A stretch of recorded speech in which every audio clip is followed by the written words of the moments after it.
Hey, what's up? It's another episode of Watchy Strapping, and today, these aren't watch reviews, just a quick response check of the day whenever we get a chance to. So yeah, look for a full review video later. Because this is kind of new. This is the Zodiac Super Seawolf 53 Skin Blue. I believe that's the full terminology for the full name for this one. Yeah, it's 40 millimeters. It's 13, but it definitely wears slimmer than that. And yeah, it's really nicely proportioned. The case shape and everything is very much like a Zen 104 in a lot of ways. And that one's a 41, but you know, just the way the legs are generally shaped and angled down and all that, it kind of feels similar, but this is a 40 millimeter. Anyways, this is an exclusive from that I believe you can only get from Hodinkee. And yeah, so this basically a Super Seawolf 53 in blue, which I don't think they made many of, if any. None come to mind off the top of my head. Most of these Super Seawolves, at least in this particular style, I mean, there's like 3 styles, right? There's like this early vintage, they're all kind of vintage style, but there's this early kind of design with the triangles at the cardinal points, right? 12396. And then later on, which is basically a 50s or 60s design, right? And then later, I think it's later, something that looks like more of something from the 70s.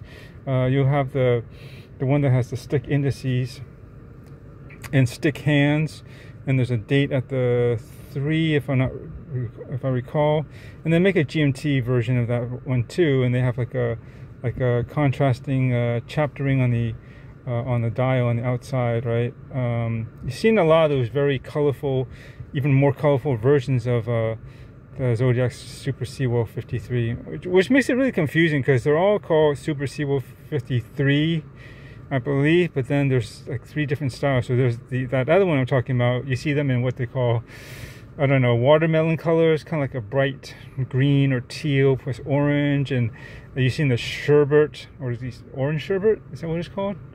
I think it was orange and white. There's a new like lime one that's got the really fluorescent bright green and white. So if you know that style, then you know the other one I'm talking about. And then there's one other Super Seawolf, I guess it's 53 as well, that has I don't know how to describe it. It's at least my favorites. The hands look like paddles, if you know what I mean. I don't know, I don't really particularly like that design. They do come in some bright colors as well, but not as much as the other one I just mentioned. They really should have a name for all these different styles. But let's see, I think the last one I can remember that was kind of cool, at least color wise, was that it was all black and it had like a mint green kind of accents on it.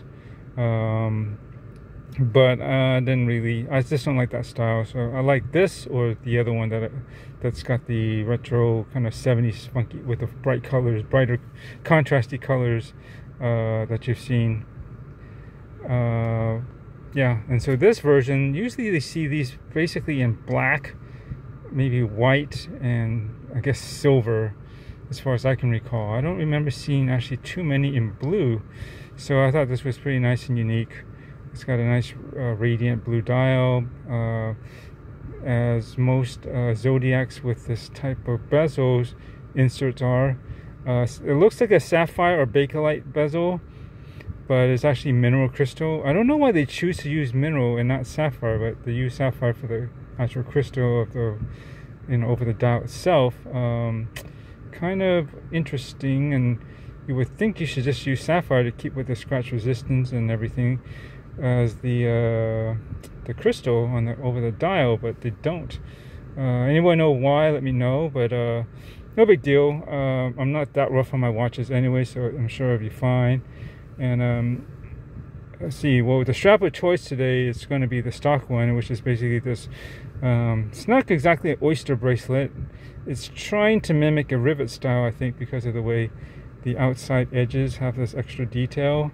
and you can imagine if there were rivets on there, they would be stretchy. This watch does, the bracelet does have a stretch system right on the last link here.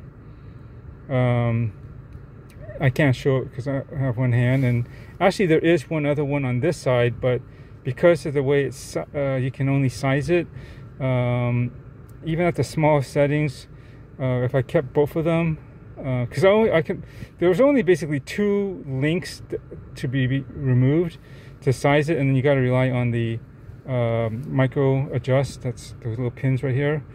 Even with that, 2 links out, and I left the stretchy links in, and I moved the bracelet all the way into the innermost smallest setting. Still just a little bit too loose for my liking, so I ended up taking out the other flexible stretch link, and just attached the solid end to the last I guess bracelet piece that connects onto this bracelet here that has the adjuster, right, pin. And so this side is not doesn't have that flex adjust, only this side does. And I have it on the first or second hole, I think it's on the second one. And yeah, so it's not a big deal. I mean, it would have been nice to have stretch on both sides, but in all honesty, I usually size my bracelet well enough that there's very little adjusting needed.